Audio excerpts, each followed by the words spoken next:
Halo Sobat Maya, apa kabar kalian semua? Semoga aja seperti biasa ya, selalu sehat, selalu bahagia, dan makin sukses.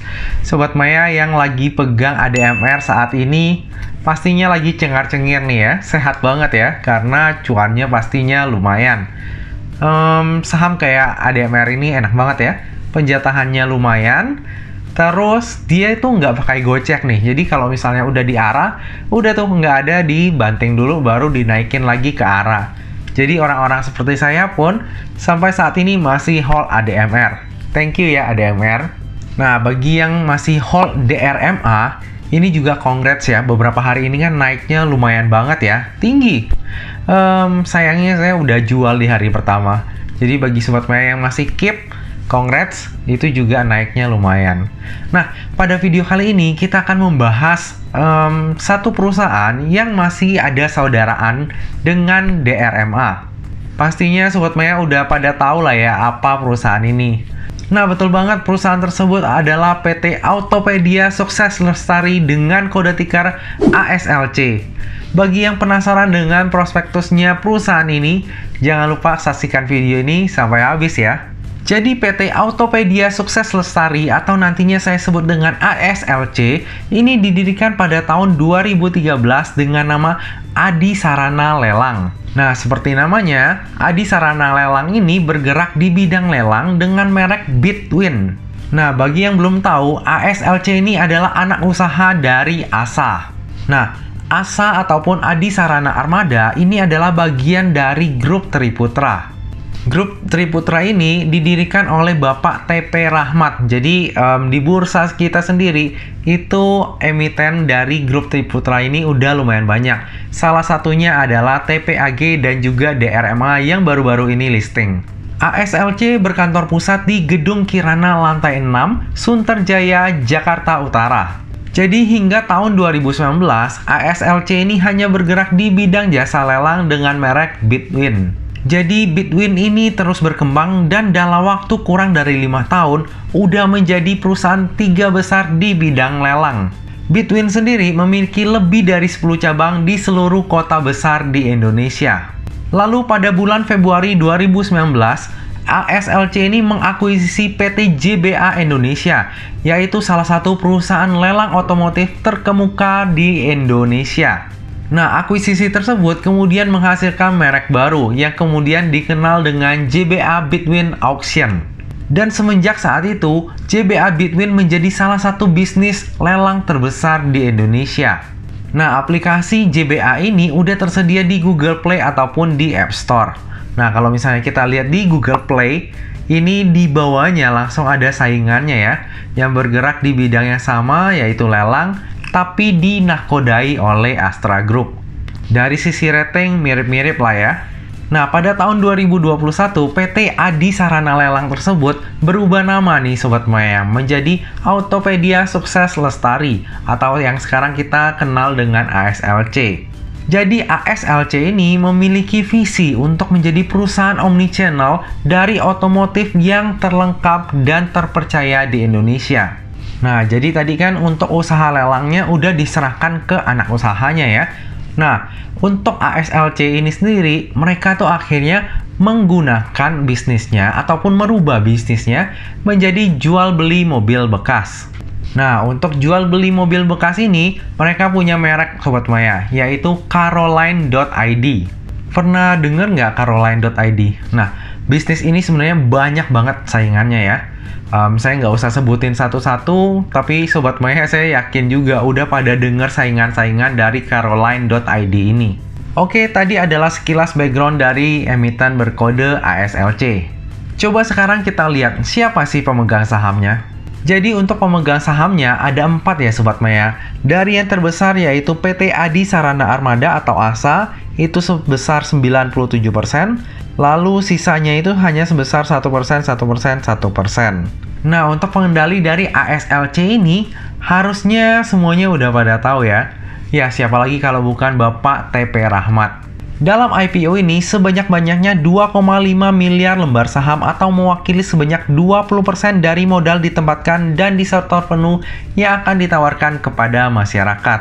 Harga penawarannya sendiri itu berkisar antara 200 hingga 276, sehingga dana yang akan diraup dalam IPO ini adalah sebanyak-banyaknya sebesar 703 miliar.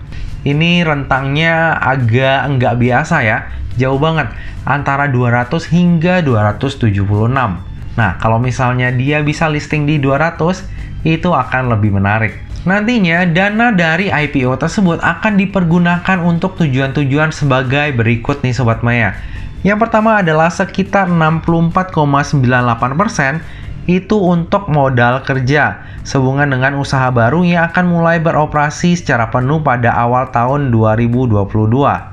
Lalu, sisanya sebesar 35,02% itu digunakan untuk pelunasan seluruh pinjaman ke perusahaan induk.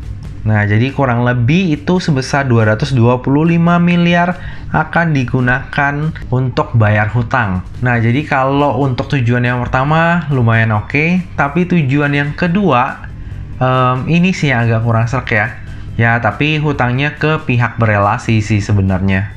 Oke, lalu jadwal IPO untuk ASLC ini adalah sebagai berikut.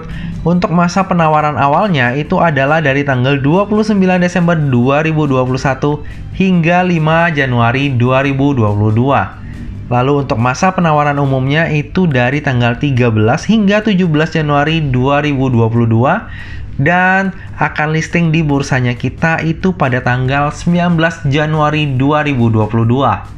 Nah, jadi untuk jadwalnya sendiri hingga ke masa offering itu masih lumayan lama ya Sobat Maya. Jadi Sobat Maya masih punya waktu banget nih untuk mempertimbangkan apakah nantinya akan membeli saham ASLC ini atau enggak, atau malah nunggu di pasar sekundernya aja. Oke, kita lanjut. Coba kita lihat siapa sih underwriter dari ASLC ini. Ternyata yang menjadi underwriter dalam IPO ASLC ini adalah Ciptadana Sekuritas Asia dengan kode brokernya KI dan juga Trimega Sekuritas Indonesia dengan kode broker LG. Untuk kinerja KI, ya kita udah tahu semua lah ya, oke punya. IPO terakhir yang dikawal oleh KI adalah ADMR dan kita tahu sendiri ya, hingga saat video ini dibuat, ADMR itu masih arah terus-terusan. Jadi coba kita bahas dari sisi LG-nya aja ya. Dalam 2 tahun terakhir ini, ternyata LG itu hanya mengawal satu saham IPO. Tahu apa sahamnya? Sahamnya adalah TAPG. Dan kebetulan banget, underwriter dari TAPG ini adalah KI dan juga LG. Dan satu lagi kebetulannya adalah pemilik dari ASLC ini adalah sama dengan pemiliknya TAPG, yaitu Bapak TP Rahmat. Menarik banget ya. Kalau TAPG dalam waktu IPO-nya itu bisa arah sampai 5 kali, kira-kira ASLC ini akan bernasib sama atau enggak ya? Menurut saya agak berat sih. Dulu untuk IPO-nya TAPG itu dana perolehan IPO-nya hanya sebesar 173 miliar. Sementara ASLC ini sebesar 703 miliar. Jadi secara size aja udah beda nih Sobat Maya. Tapi tetap kita doakan aja ya yang terbaik untuk ASLC ini. Oke, kita lanjut melihat laporan keuangannya. Dari sisi aset terjadi peningkatan yang sangat signifikan.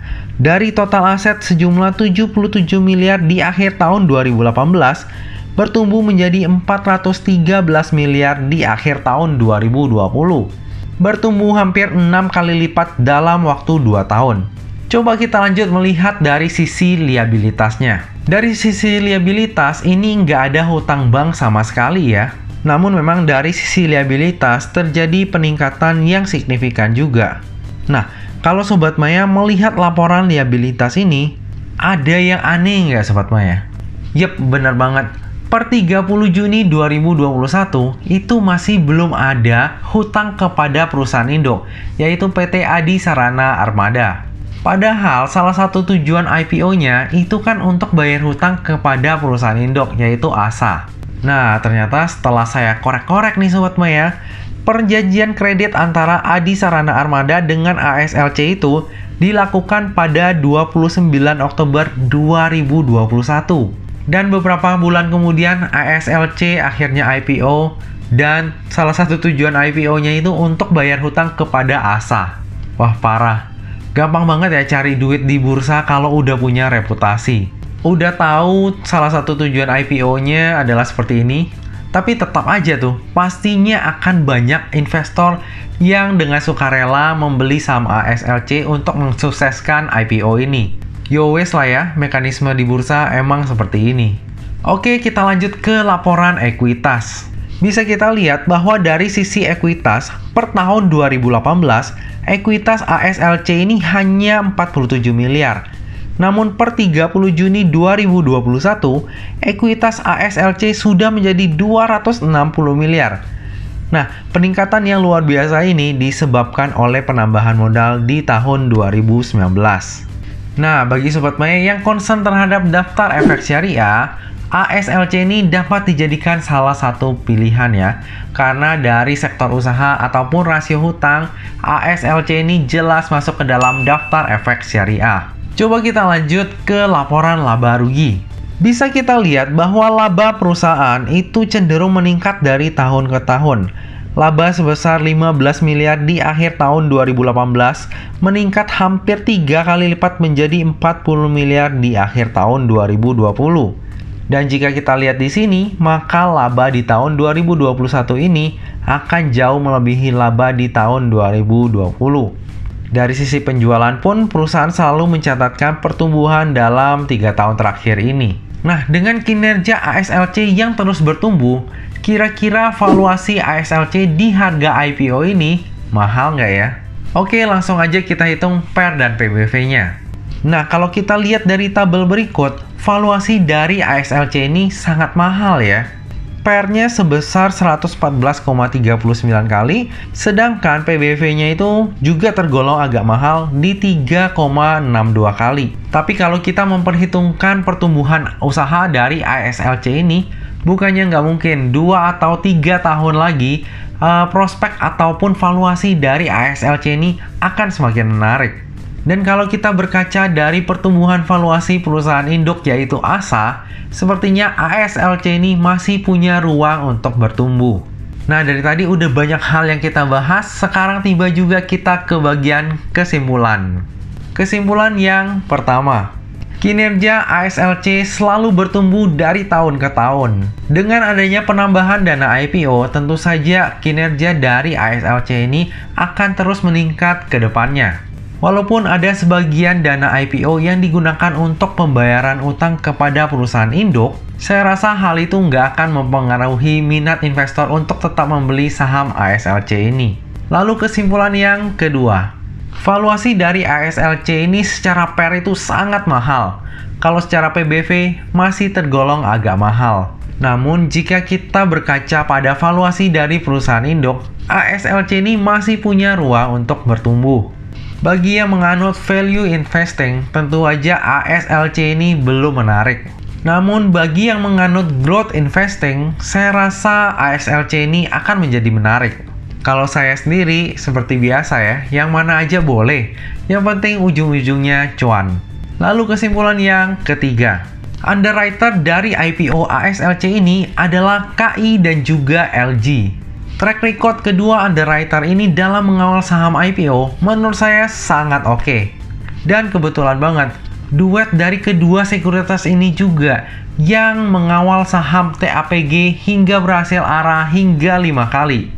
Besar harapan ASLC ini akan ditutup di zona hijau pada hari pertamanya listing. Kesimpulan yang keempat, pemegang saham terbesar dari ASLC ini adalah ASA, yaitu perusahaan induknya sendiri.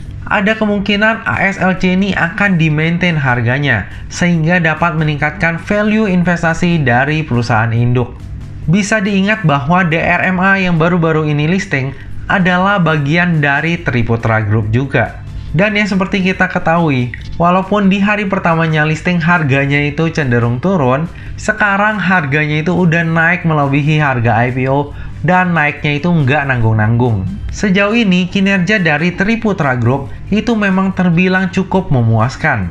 Lalu kesimpulan yang terakhir, seperti pada IPO lainnya, saya akan memanfaatkan momentum IPO ini untuk mendulang cuan. Backing dan juga underwriter dari ASLC ini menurut saya cukup menjanjikan. Walaupun begitu, bisa aja ASLC ini ARB di hari pertamanya listing. Namun, jika hal tersebut beneran terjadi, saya akan cicil beli. Sebaliknya, kalau misalnya harganya itu naik, ya saya akan TP sesuai dengan keserakaan saya saat itu.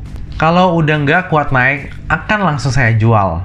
Dan tentunya yang namanya saham, apalagi saham IPO, itu nggak pernah luput dari yang namanya resiko. Jadi pastikan kalau misalnya Sobat Maya mau melakukan order, lakukanlah order sesuai dengan resiko yang bisa Sobat Maya tanggung. Lebih lengkapnya tentang pemesanan saya akan saya share di tab community pada saat masa offering ya. Nah Sobat Maya, demikianlah video pembahasan saham ASLC. Semoga video ini dapat bermanfaat bagi Sobat Maya semuanya dan dapat menjadi bahan pertimbangan nih untuk Sobat Maya. Apakah nantinya akan membeli saham ASLC ini atau enggak? Atau misalnya udah memutuskan untuk membeli di pasar sekunder, itu monggo. Yang penting dipikirkan matang-matang dulu dan perhitungkan resiko yang bisa ditanggung. Bagi yang merasa terbantu dengan video ini, jangan lupa untuk subscribe, like, komen, dan share video ini ya. Nah Sobat Maya, akhir kata jangan lupa untuk selalu jaga kesehatan, jangan lupa untuk selalu bahagia, dan semoga perjalanan investasi kita selalu cuan bareng-bareng. Sampai jumpa di video selanjutnya.